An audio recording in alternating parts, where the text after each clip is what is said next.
It started with a spilled coffee and a ruined white shirt. Ethan Cross was late. Not missed the bus late. He was CO waiting on him for a presentation late.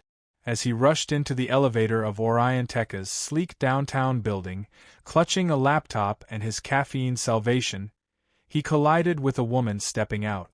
Coffee erupted between them. "Are you kidding me?" the woman snapped, looking down at her now brown blouse and blazer. She was tall, sharp-featured, and radiated confidence like a sword drawn under sunlight. Ethan blinked. "You walked into me." Her eyes narrowed. "I work on the 17th floor. You're clearly just visiting. You could have said, 'Excuse me,' before launching into battle of Starbucks." She stepped back, disgusted. Typical. Mansplaining and clumsiness. That was the first time Ethan met Harper Quinn. It wouldn't be the last. Harper was the head of product development. Ethan, a rising star consultant hired by the board to help streamline operations, was unwelcome from day one. Especially by Harper. He was annoyingly charismatic, with just enough scruff and sarcasm to make him dangerous in meetings. Harper hated how he questioned her timelines, her team, her entire division, while flashing that smug grin. She'd gone toe-to-toe with VCs, founders, and tech journalists.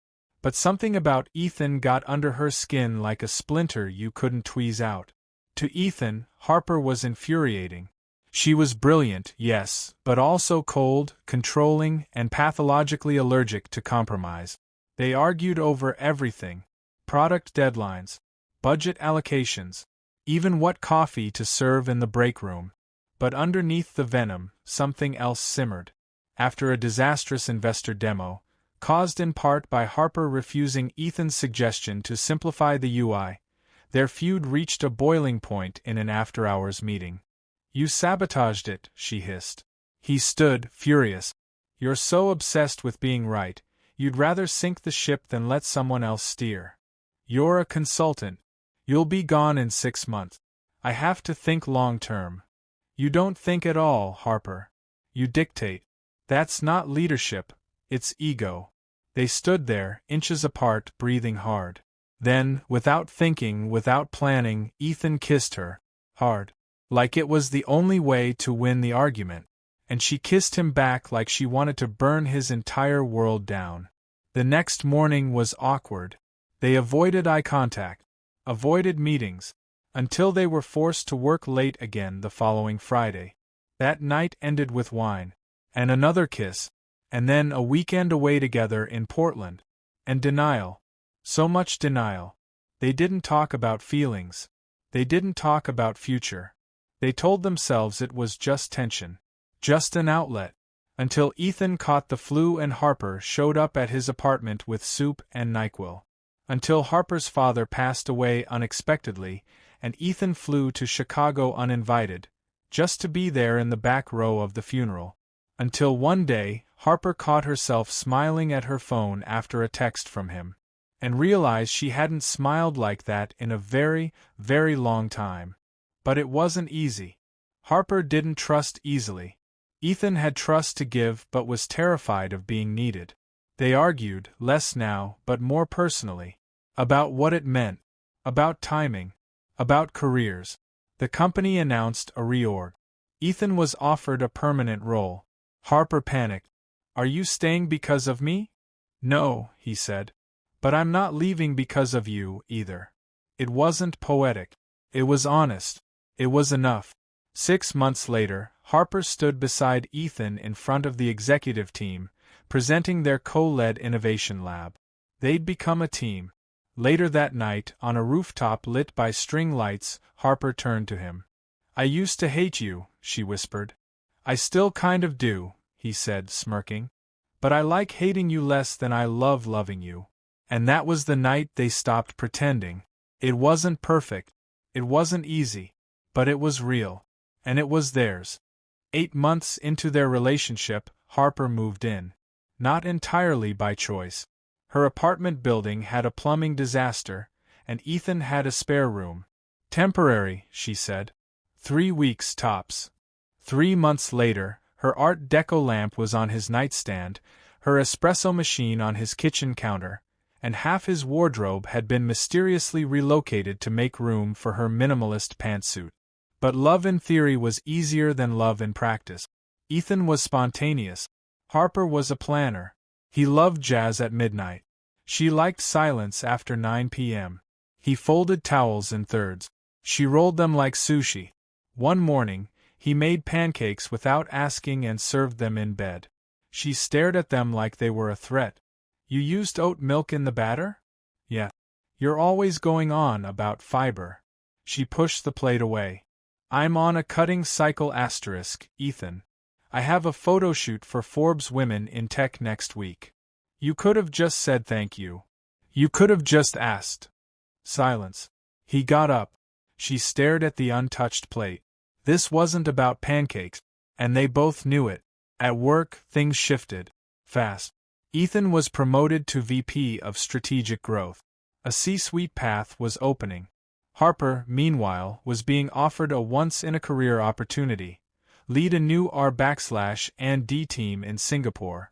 It was a dream. International expansion, her own team, autonomy. But it was also halfway across the world. She told Ethan over Thai takeout. You're really considering it? He asked.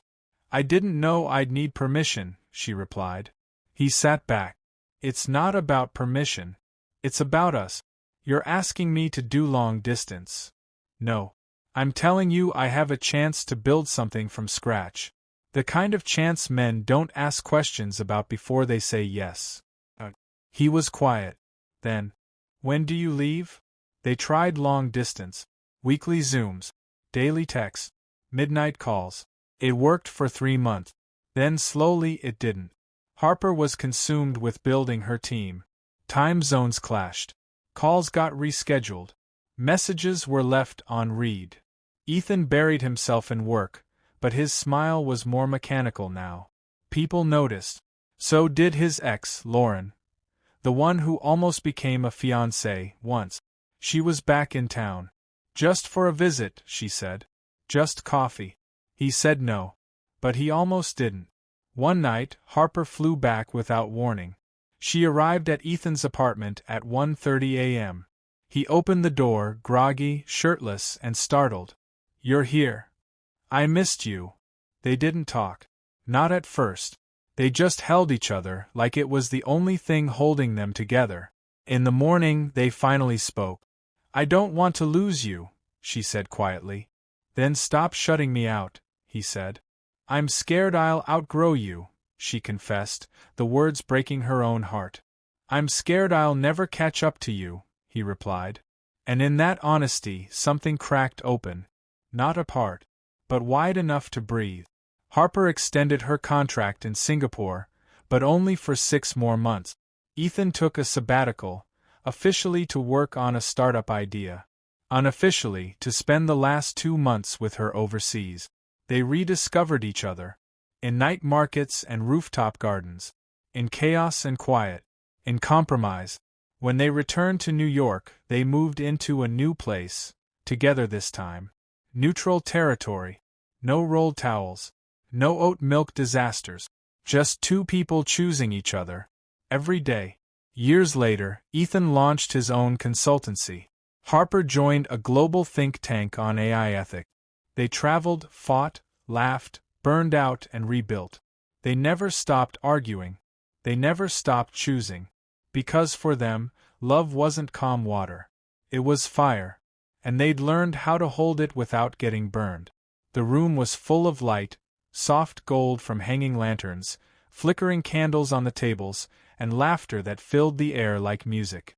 It wasn't extravagant, just elegant.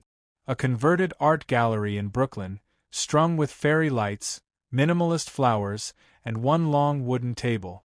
Harper Quinn, in a simple ivory dress with her hair twisted low, raised her glass and scanned the faces of their closest friends and family. We waited, she said, smiling. And fought. And traveled. And almost ruined it more times than I care to admit. Laughter. Ethan stood next to her, his hand resting lightly on her waist. But love isn't the absence of conflict, she continued. It's how you fight. and how you choose to stay. Ethan leaned toward the mic. She also said, if I ever leave dishes in the sink overnight again, this wedding is void. More laughter. They weren't a fairy tale. They never pretended to be.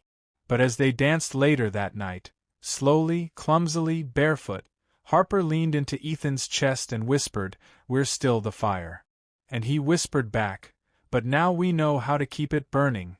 Outside, the city pulsed on, fast and loud and alive. But inside they were still. Together. And that was more than enough.